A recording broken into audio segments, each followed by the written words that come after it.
बेली छकालै एउटा सुइना देखेका थिएँ। सुदूरपश्चिम बनेको देश बनेको त्यो सपना पूरा गर्ने हो र त्यो पूरा गर्ने पार्टी राष्ट्रिय स्वतन्त्र पार्टी हो।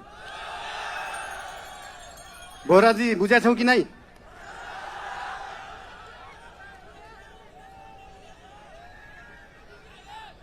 खल्तीमा पैसा नभएको विपन्न गरिबले शिक्षा पाउनु पर्यो, त्यो हो हाम्रो एजेन्डा।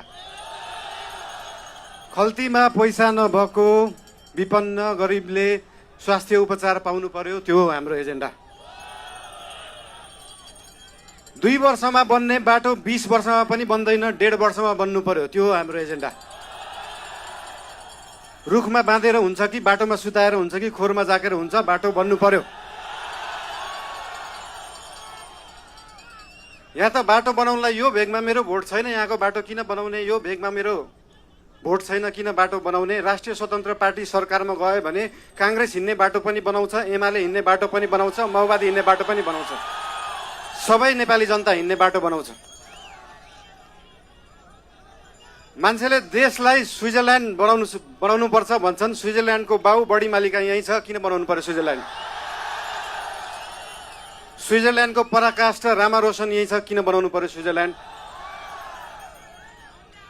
खप्तड नेसनल पार्क यहीँ छ, किन बनाउनु पर्यो स्विजरल्यान्ड? हामी नेपालीहरू माल भएको चाल नपाएको मान्छेहरू पर्यौँ।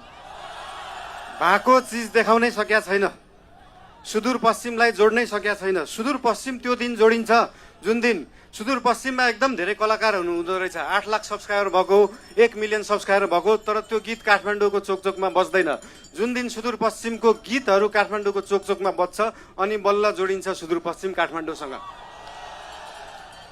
सुरुमा त गीत बज्नु पर्यो, त्यसपछि आवाज बज्छ, त्यसपछि माग पुरा हुन्छ। सुन्दा सानो जस्तो लाग्छ, तर त्यो हो राष्ट्रिय स्वतन्त्र पार्टीको एजेन्डा।